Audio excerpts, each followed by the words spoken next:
నమ్మకమైన యేసు నామములో శుభములు పలుకుతూ నేటి బంగారు పురకు ధ్యానంలో కొన్ని ఆత్మీయ జీవిత సత్యాల్ని మనం తెలుసుకుంటూ మనం ఆత్మీయంగా మేలు పొందడానికి దేవుని కృపను కోరుకుందామండి. బైబిల్లో శ్రేష్టమైన సందేశం ఎలా పొందాలి? యోహాను 1:1. దేవుడు వాక్యమై ఉన్నాడు కనుక ఆయన వాక్యం ద్వారా మాట్లాడుతున్నాడని నమ్మాలి. 2, అక్కడక్కడ చదవటం కాదు, బైబిల్ క్రమంగా చదవాలి. 3, బైబిల్ అర్థం చేసుకోవడానికి పరిశుద్ధాత్మని సహాయం కోరాలి. 4, భక్తి శ్రద్ధలతో ఏకాగ్రతతో చదవాలి. 5, వాక్యం చదివిన తర్వాత మనలో మనం ప్రశ్నించుకోవాలి. మరి తర్వాత ప్రభువుని గురించి ఏం తెలుసుకున్నానో ఆలోచించాలి. నేను నా పాపాలను గ్రహించి ఒప్పుకుని విడిచిపెట్టకు శ్రద్ధ వహించవస్తున్నానా అని ఆలోచించాలి. మరి నాలో లోపం తెలుసుకుని సరిదిద్దుకునే హెచ్చరిక ఉన్నదా అని ఆలోచించాలి. మరి నేను పాటించే ఆజ్ఞ ఉన్నదా? విశ్వసించడానికి ఏమైనా వాగ్దానం ఉన్నదా? వెంబడించుటకు లేదా మాదిరి ఉన్నదా? దైవ సందేశం స్వీకరించి హృదయం తెరవాలని ప్రార్థించుకోవాలి. అపోస్తల కార్యం 16:4లో లూదియా అనే దైవభక్తి గల స్త్రీ హృదయంను ప్రభు తెరచిన గనుక ప్రభు పౌలు చెప్పిన మాటలన్నీ కూడా లక్ష్యం ఉంచింది. తెరవబడిన అంశాలు ఏవి? దివ్య దర్శనము ప్రత్యక్షత కొరకు కళ్ళు తెరవాలి. 2 రాజులు 6:17లో యెహోవా వీడు చూచినట్లు వీడి కనులు తెరువుము అని ఎలీషా ప్రార్థన చేశాడు. మన ఆత్మనేత్రాలు తెరవబడితేనే మనం పరిశుద్ధాత్మ ద్వారా వాక్యాన్ని అర్థం చేసుకోగలం. మరి ప్రార్థన కొరకు ఇంటి కిటికీలు కూడా తెరిచి ఉంచాలి. దానియేలు యథాప్రకారంగా అందినము ముమ్మారు మొక్కలుని తన ఇంటిపై కిటికీ యెరూషలేము వైపు తట్టుకు తెరవబడి ఉండగా అది దేవుని ప్రార్థన చేయిచు స్తుతించుతూ వచ్చాడు. అటువంటి ప్రార్థన మనం నేర్చుకోవాలి. దానియేలు 6:10. దేవుని మాటలు వింటకు చెవులు తెరుచుకోవాలి. బల్లైనను నైవేద్యములైనను నువ్వు కొరటలేదు. నువ్వు నాకు తెరవబడిన చెవులు నిర్మించి ఉన్నావు. దహన బలులు పాప పరిహార్థ బలులు నువ్వు తెమ్మలేదు కదా. అందుకని మన చెవులు కూడా మంచి విషయాలు వినటానికి తెరవాలి.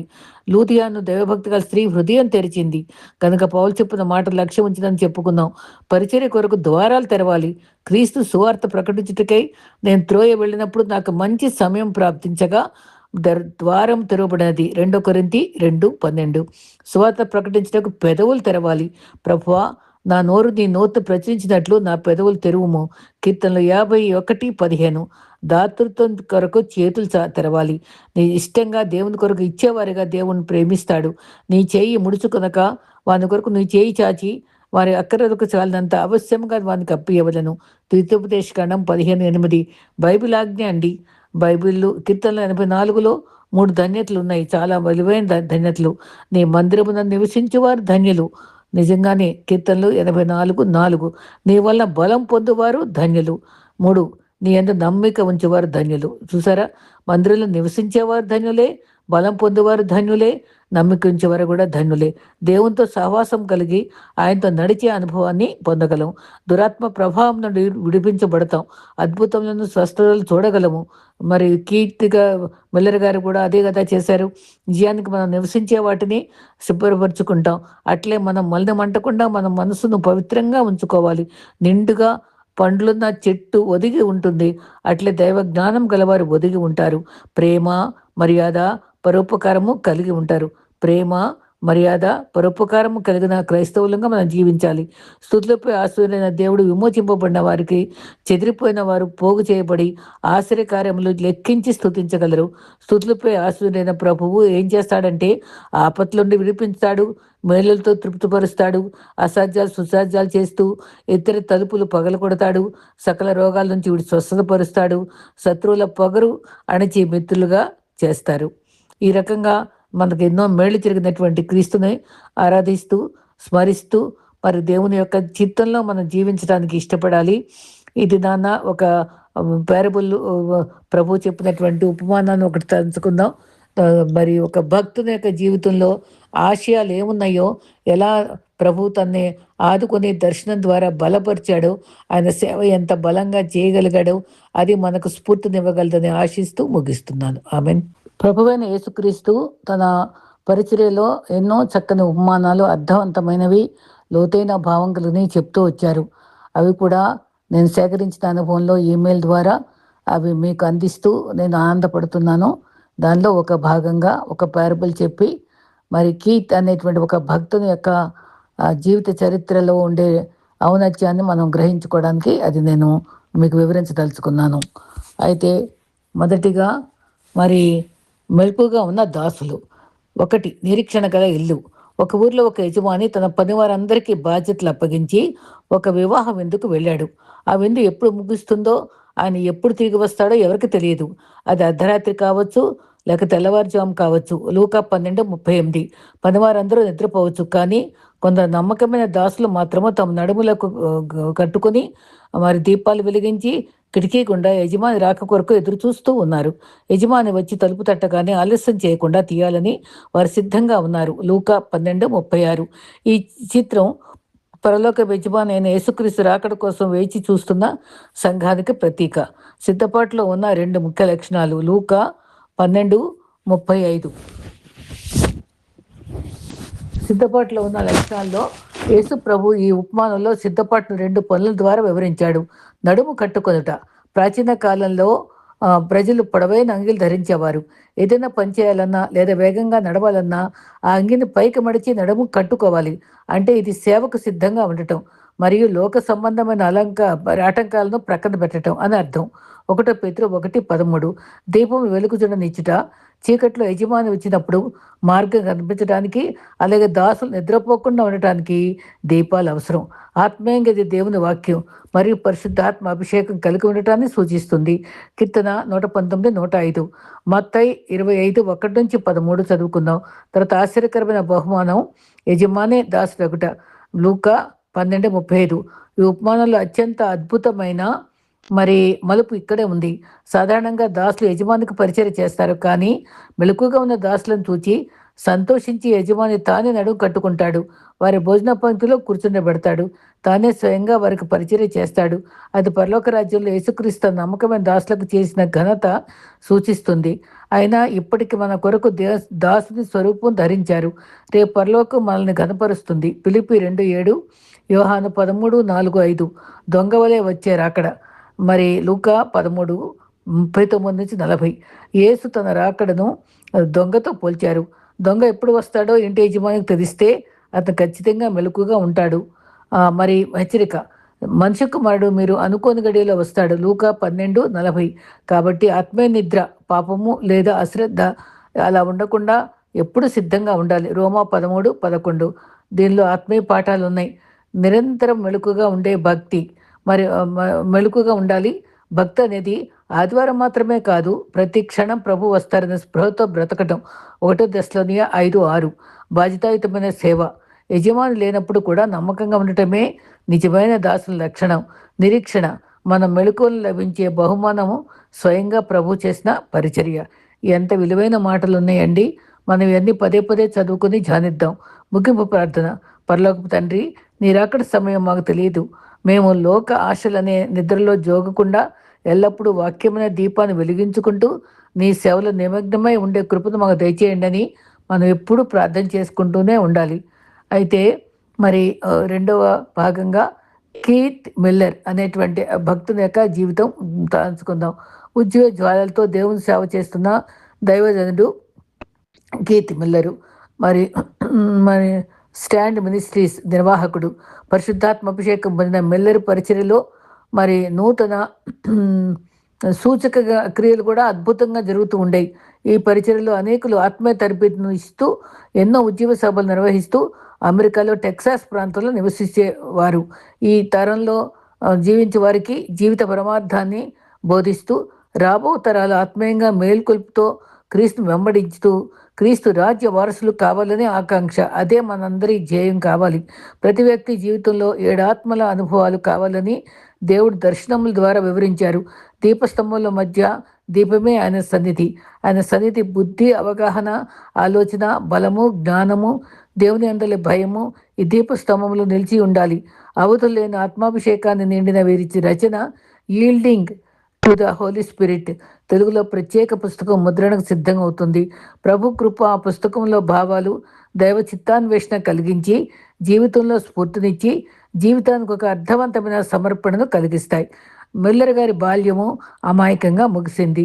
క్రీస్తును పిలుపు ఎరుగని అమాయకంగా జీవించాడు. 3 తరాలుగా తాగుబోతులుగా ఉన్న కుటుంబీకుల మధ్య పెరిగాడు. దేవుని మహాకృప ఆయన గుర్తించింది. యవనంలో మిల్లరు భార్యకు మరణకరమైన వ్యాధి సోకింది. తన కారులో కూర్చుని ఏడుస్తూ యేసును తలంచుకున్నాడు. దిక్కు తోచని దిశలో క్రీస్తు స్వస్థత మరి కోరాడు. ఒకవేళ క్రీస్తు అతని భార్యను బ్రతికిస్తే క్రీస్తుని వెంబడిస్తా అని వాగ్దానం చేస్తూ మరి సమర్పణ ప్రార్థన క్రీస్తు మరి చేశాడు. ఆ ప్రార్థన చేయగా క్రీస్తు ఆయన మరణం విన్నాడు. నువ్వు మొరపెట్టుము అని నీకు ఉత్తరం ఇస్తాన మాట మిల్లర్కు జ్ఞాపకం ఉంది. అద్భుతంగా భార్య స్వస్థత పొందడం ద్వారా తన క్రీస్తుతో చేసిన నిబంధన మేరకు క్రీస్తు అనుచరుడిగా జీవించడం ఆరంభించాడు. మనకు కూడా ఒక దర్శనం ప్రభు ఇస్తే ఆ సేవలో మనం ముందుకు సాగిపోవడం మనకు ఎంతైనా అవసరం. ఆ రకంగా మరి రక్షణానుభవంతో క్రీస్తు సంతోషంతో మరి క్రొత్త సంతోషంతో విశ్వాసయాత్రను 1889 ఆరంభించాడు. ఇక అద్భుతానుభవాలు, దర్శనాలు, మరి సందేశాలు వెంబడించాయి. ఆ దినాల్లో ఆధ్యాత్మిక తపనతో అగ్ని నాలుకల రూపంలో మనుషులపై వేంచేయగా మరి అన్య భాషల అనుభవాన్ని చవిచూచాడు. ఆ అభిషేకం మిల్లర్ జీవితాన్ని మార్చింది. నమ్మలేని నిజాలు జరుగుట ఆశ్చర్యాన్ని కలిగించినాయి. స్వస్థతలు, అద్భుతాలు సంభవించాయి.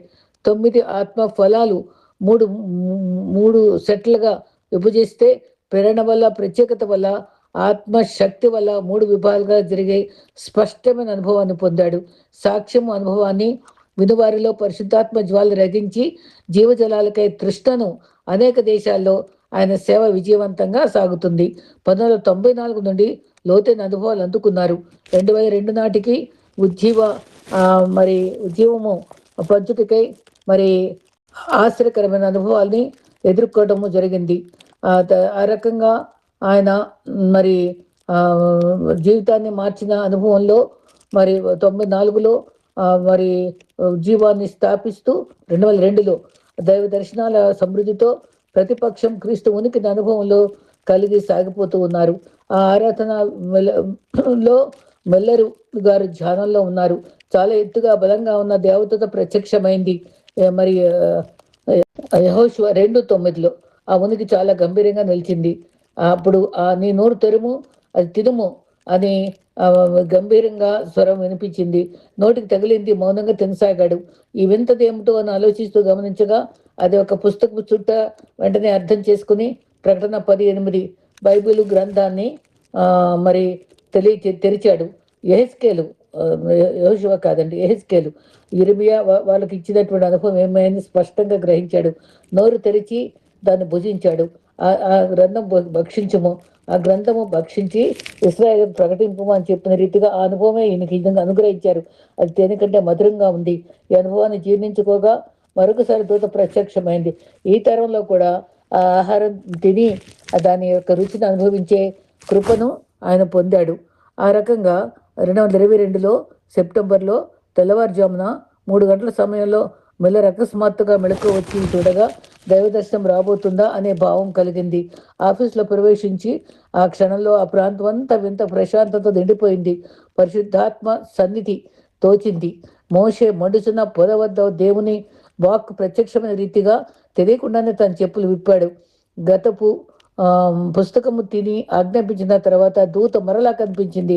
ఆ దర్శనం కాదు, ప్రత్యక్షంగా మరి కళ్ళ ముందుకు వ్యక్తిగా నిలిచిన అనుభవం గ్రహించాడు. అతని ముఖంలో నవ్వు లేదు. తురుసుగా తలుపు తట్టిన శబ్దం చివరికి మెల్లగా మిల్లరు చేరాడు. ఒక్కసారిగా మిల్లరు అత్యానంద భరితుడయ్యాడు. దేవుడు ఏదైనా సందేశాంతను కర్తవ్యాన్ని బోధిస్తాడని ఆశించాడు. తెలియని రీతిగా ఉచ్చరింప సఖ్యముగాని మూలుగులతో విజ్ఞాపన ప్రార్థన ఆరంభమై, ప్రభు, నా జీవితం నీకెనయ్యా, నీ స్వరూపంలోకి మలిచి నీవే వాడుకో దేవా, నన్ను ఏం చేయాలో, ఏం కోరుతున్నావో తెలపండి అన్నాడు. ఇదే మన నిరంతర ప్రార్థన కావాలండి. ఒక్కసారిగా కళ్ళ ముందు సినిమా తెర కనిపించింది. ప్రభు అనేక ప్రాంతాలు చూపించారు.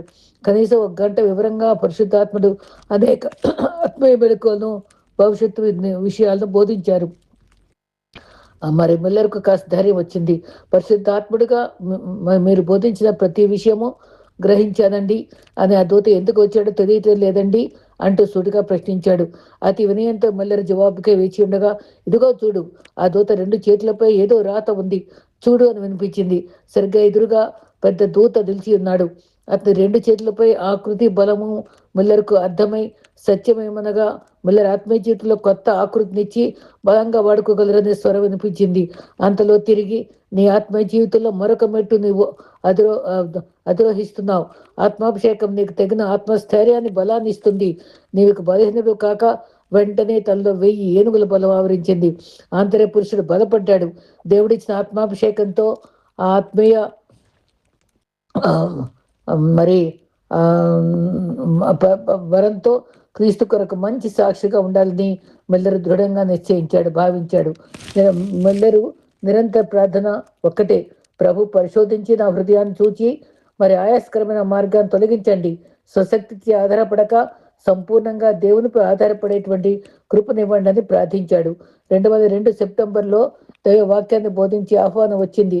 ఆ దినము కొరకు వాక్యంతో సిద్ధపరుచుండగా పరలోకంలో గొప్ప మహిమతో సర్వశక్తిమంతుడైన దేవుడు తెల్లని కాంతిలో టీవీగా ధవళ సింహాసన ఆశీనుడై ఉండి మరి ఆ దర్శనాన్ని చూశాడు.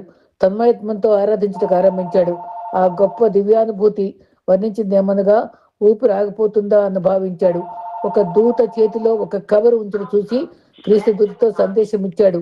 ఇదిగో ఈ కవరు ముల్లరి చేతికి అందించాలి. ఆ కవరు గాల్లో ఎగిరిపోతుంది. దూత వెంటనే అందించింది. ఆ కవరు ముల్లరి చేతికి ఇందింది. ఆ కవర్లో 2 బైబిల్ రెఫరెన్స్లు రాయబడ్డాయి. ప్రకటన 4:5, యెషయా 11:2. 7 దీపాలు గల దీపస్తంభంలో 7 ఆత్మల వివరణ ఉంది. 7 ఆత్మలను సూచించే అనుభవాలన్నీ విశ్వాస జీవితంలో సమృద్ధిగా పొందుకోవాలని అనేకులకు బోధించడం తన బాధ్యతగా ప్రభుత్వం ద్వారా తెలియచేయడం గ్రహించాడు. తన పుస్తకంలో వివరంగా వర్ణించారు. తన భావంలో ప్రతి విశ్వాసి జీవితంలో క్రీస్తు కొరకు దుప్పు నీటి వాగుల కొరకై తప్పించేటువంటి తపన కావాలి, ఆశించాలి. పసిపిల్ల ఆకలితో తల్లి రొమ్ము కొరకు అందుకోవాలన్న ఆశ కావాలి. అటువంటి ఆశ సహనంతో 7 ఆత్మల గురించి గ్రహించాలి. మనకైతే దేవుడు వాటిని ఆత్మ వల్ల బయలుపరచగలరు. అక్కడికి ఎక్కిరము అని జరగవలసిన వాటికి బోధించను అని ఆత్మవశుడినై పరలోక ప్రకటన 4:1 దర్శనాలను ఇచ్చే రీతిగా మెల్లరి జీవితంలో ఎన్నో దర్శనాలు చూపుచూ ప్రభు కృప చూపించారు. ఒకరోజు పాస్టర్ గారింట్లో ప్రార్థనా సమావేశంలో ఒక స్త్రీ ఒక క్యాసెట్ అందించింది. ఆ దైవజనుడికి మిల్లర్ గారిని పోలికలు ఉన్నాయి చూడండి అని చెప్పగా ఆయన ఆ వీడియో చూడగా ఆత్మావేశంతో భక్తుడొక స్త్రీని నీకు ఆత్మాభిషేకం కావాలా అని ప్రశ్నించాడు. మిల్లర్ చూచాడు. ఆత్మ కోరితే మరి తప్పకుండా పొందగలమా అనే ఆశతో ఆ తర్వాత 2 సంవత్సరాలుగా ఆత్మాభిషేకం కోసం కనిపెట్టి ప్రార్థించేవారు. నిర్గమాకాండము మరి 33, 32, 14 మరి నా సన్నిధి నీకు తోడుగా వచ్చును అనే మాట ధైర్యం కలిగించింది. కీర్తనలు 33:14 కీర్తనలు గ్రంథంలో మరి 63లో భావము తన దినచరిగా మారింది. నీ బలము ప్రభావము చూడవలని ఆశతో కనిపెడుతున్నాను. మరి నా శరీరము కృషిస్తుంది కనిపెడుతూ అని చెప్పి ప్రభు ప్రార్థించాడు. మరి 1994 సంవత్సరంలో దైవ వాక్యాన్ని చదువుతుండగా ప్రభు నాకు నీ శక్తి కావాలి, మరి నీ శక్తి అనగా అద్భుత కార్యాలు చేయు శక్తి కోరాడు. ఆ రోజు అదే రోజు క్యాసెట్లో దైవజన ప్రసంగం విన్నాడు. ఒక కుంటి బాలుడు అద్భుత శక్తిని మరి స్వస్థతను కళ్ళారా చూశాడు. ఆ భక్తుడు కన్నీటితో దేవుని స్తుతించడం చూచి ఆ భక్తుడు వంటి జీవితం నాకు కావాలి అనే తపనతో ఆరంభించగా మిల్లరు టీవీని చూస్తూ ఉండగానే మరి అద్భుతం జరిగింది. ఆ టీవీ ప్రసంగికుడు మిల్లర్ చూస్తూ మరి యవనుడా, నీవు ఎంతో ఆశతో నా వంటి ఆత్మాభిషేకం కోసం చూస్తున్నావు. నువ్వు కోరిన అనుభవాన్ని దేవుడు మరి నామంలో పొందగలవు ఆమెను అన్నాడు. ప్రతి దినము 5:30 నిమిషంలోకి ఎవరు తెలియకుండా మరి భార్య భర్తలు టీవీలో ఆ భక్తుని ప్రసంగాలు వీక్షించేవారు. సరిగ్గా కొద్ది రోజుల్లోనే డల్లాస్ ఆ స్వస్థత వరం ఆ భక్తుని కూటాలు జరుగుతున్నాయి. మీటింగుల ద్వారా ప్రార్థనగా మరి ప్రార్థనాపూర్వకంగా ఆ అనుభవాల్ని పొందుకోవడం జరిగింది. అత్యాసక్తితో మరి ఎవరో తాకినట్లు మరి బకెట్ నిండుగా నూనెను తలపై కుమ్మరించిన అనుభవం పొందారు. శరీరం అంతా పులకింపుతో నిండింది. ఆ విధంగా ఆ తర్వాత ప్రప్రదంగా ఆ ప్రాంతంలో మిల్లర్ జీవితంలో తన కుమారుడు జస్టిన్ కంటి స్వస్థత చూశాడు. ఆటల్లో బంతి కొట్టుకోగా కనుచూపు బలహీనమైంది. ఆ కంటిలో నూనె ఉంచి ప్రార్థించాడు. మరి కిందికి ఒరిగిన జస్టిన్ మరి పూర్తి స్వస్థత పొందాడు. ఆ తర్వాత రోగుల ప్రార్థనకే వేచి ఉన్నారు. తన తల్లి కోసం మరి ప్రార్థించగా చేతి వేళలో మంట మిల్లరుతో తలను తాకి ఆ పిదప మిగిలిన వ్యక్తులను స్వస్థత తాకింది. అనేకుల్లో స్వస్థత చూడగలిగిన ప్రభు స్తుతించారు. మిల్లరు జీవితంలో ప్రార్థన ప్రతి విశ్వాసి ప్రార్థన కావాలి. నిన్నటి అభిషేకం నేటికి చాలదు. ప్రతి దినము ఫ్రెష్గా దేవుని ఆత్మాభిషేకం పొందుకొని ఆ ప్రవహించే దైవాభిషేకం కావాలని, ఆ శక్తి ప్రభావంతో ప్రజలకు సేవ చేయగా నూతన అనుభవాలు అద్భుతాలు చేసే సామర్థ్యం ప్రభు వారికి అందించాడు. మరి క్రైస్తవ మతము కాదు, దివ్య మార్గము. 30 నిమిషాలు ఆరాధించే ప్రక్రియ కాదు, దేవుని మహిమపరిచే అందిన జీవితము. ప్రతి పరలోక గౌలను తెరిచి పట్టజాలిన అవధుల్లోనే ఆత్మాభిషేకాన్ని అందించగ దివ్య అనుభవం. 96 నాటికి మిల్లర్ ఆత్మీయ జీవితంలో అనేక ఉన్నత శిఖరాలు అందుకున్నాడు. అంధకార శక్తులను ఎదిరించి పరద్రోలు అనుగ్రహం పొందాడు. ఒక తర్జుమా చేయు వ్యక్తి దురాత్మ పీడితునిగా గుర్తించి ప్రార్థించాడు. డాక్టర్లు స్వస్థపరచలేదు. రోగులు రాగా ఆయన ఒక దవడ ఎముక ప్రసంగము జరుగుతుండగానే మరి పూర్తిగా పూరింపబడింది. అద్భుతాన్ని చూసిన మరికొందరు ఈ రకంగా గొప్ప అద్భుతాన్ని చూసి ఆశ్చర్యపడి దేవుని స్తుతించారు. వారి పౌలు పేతురు జీవితం జరిగిన అద్భుత సేవానుభవాల్ని మిల్లరు క్రీస్తు శక్తితో చేస్తున్నారు. సాధారణ జీవితాన్ని కొనసాగించి మిల్లరు దేవుడి ఎన్నికని అతన్ని బట్టి మరి దేవుని అతన్ని ఆత్మతో నింపి సంపూర్ణ అభిషేకంలో క్రీస్తు సేవలో కొనసాగించి అనేకులు ఆత్మీయ మేలునిచ్చే మిల్లర్ జీవితం విశ్వాసులకు స్ఫూర్తి కావాలి. మిల్లర్కున్న ఆత్మీయ తపన ప్రతి విశ్వాసలో కలిగినచో సాధనంగా మారగలదు. దేవుని సంపూర్ణత సంపూర్ణులు కావాలి. ప్రేమ యందు వేరుపారి స్థిరపడాలి. మరి సమస్త భక్తుల్లో క్రీస్తు ప్రేమ లోతుల్ని, అంటే పొడవు వెడల్పు లోతు గ్రహించాలి. ఎడతెగని ప్రార్థన మనలో కార్యసాధకమై శక్తిని ఉత్పత్తి చేస్తూ ఊహించలేని దేవుని మహిమను తలంచి శక్తి కలిగిస్తుంది. ప్రతి విశ్వాసి ఆత్మనేత్రాలు తెరిచి వినగల చెవులు, గ్రహించగల హృదయాన్ని పొందాలని మిల్లర్ ప్రార్థన. మరి ఈ రకంగా మిల్లర్ జీవితాన్ని ప్రభువు మరి మన కొరకు సిద్ధపరిచి ఎడతెగని ప్రార్థనానుభవం పొందాలని హెచ్చరింపబడుతున్నాం. ప్రతి విశ్వాస ఆత్మ తెరవాలి. మరి దేవుని యొక్క కృపను పొందగలిగిన ఆ అద్భుతాన్ని మన జీవితాల్లో చూడగలగాలి. అందుకనే ఈ సాక్ష్యాన్ని మన ముందు ప్రభు మన ఉంచారు. ఇటువంటి భక్తిగల జీవితంతో మరి ఆత్మీయ అనుభవంతో మనం నిత్యత్వం వరకు సాగిపోదాం. అట్టి కృప మనందరికీ ప్రభు అనుగ్రహించుగాక. ఆమెన్.